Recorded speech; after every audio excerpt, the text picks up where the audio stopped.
بسم الله الرحمن الرحيم. عن عبد الله بن حبشي رضي الله تعالى عنه قال قال رسول الله صلى الله تعالى عليه وسلم: من قطع سدرة صبب الله رأسه في النار. رواہ ابو داود۔ نبی کریم صلی اللہ علیہ وسلم نے ارشاد فرمایا، جس شخص نے بیری کا درخت کاٹ ڈالا، اللہ تعالیٰ اس کو سر کے بل جہنم میں ڈالے گا۔ دوستو، ہم بات کر رہے ہیں کہ کسی کی چیز پر ناحق قبضہ کرنا یا کسی کی چیز کو بغیر اجازت کے استعمال کرنا، یہ بات شریعت کی نظر میں ناپسندیدہ اور ناجائز ہے۔ انہی میں سے ایک یہ ہے کہ کسی کی ملکیت میں کوئی درخت لگا ہوا ہے، وہ پھلدار درخت ہے خاص طور پہ، یا بغیر پھل کے درخت ہے۔ اگر وہ کسی کی ملکیت میں لگا ہوا ہے تو گھر کی ضرورت کے لیے، میں اس کو جلانے کے لیے اگر کوئی آدمی اس کو کاٹ کے لے آتا ہے تو یہ شریعت کی نظر میں انتہائی ناپسندیدہ ہے۔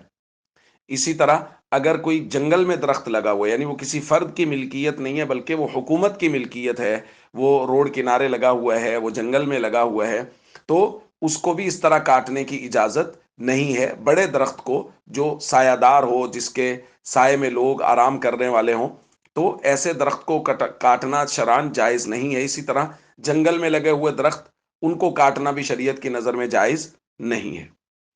تو بات درختوں کے متعلق چلی تو اس بات کو اچھی طرح ہمیں سمجھ لینا چاہیے کہ درخت، ان کی بہت ساری افادیتیں ہیں، اور انہی افادیتوں کی روشنی میں شریعت محمدیہ صلی اللہ علیہ وسلم میں درخت لگانے کے متعلق ترغیب دی گئی ہے کہ درخت لگائے جائیں۔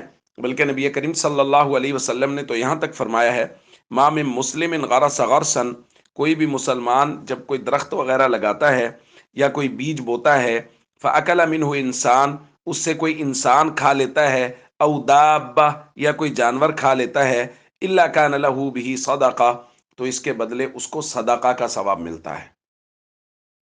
تو درخت اگر لگا ہوا ہے تو اس کے سائے میں لوگ بیٹھیں گے، آرام کریں گے، جانور بیٹھیں گے اور اس کا سایہ حاصل کریں گے۔ اگر وہ پھلدار درخت ہے تو اس کے پھل کو کھائیں گے، تو درخت لگانے والے کو صدقہ کا ثواب ملے گا۔ تو اس لیے ہم سب کو چاہیے اس بات کا خیال کریں کہ درخت کاٹے نہیں۔ ہاں، اپنی ملکیت میں اگر درخت ہے اور اس کو کاٹنے کی ضرورت ہے، کوئی تعمیر کرنی ہے کسی اور وجہ سے، تو بالکل اس کی گنجائش ہے، اس کو کاٹ سکتے ہیں۔ لیکن کسی کی ملکیت میں درخت اپنی ضرورت کے لیے کاٹ لینا، یا سرکاری ملکیت میں، حکومت کی ملکیت میں جو درخت ہے ان کو کاٹ لینا، اس کی اجازت نہیں دی گئی، یہ ناجائز ہے۔ اس سے ہم سب کو بچنا چاہیے۔ السلام علیکم ورحمۃ اللہ وبرکاتہ۔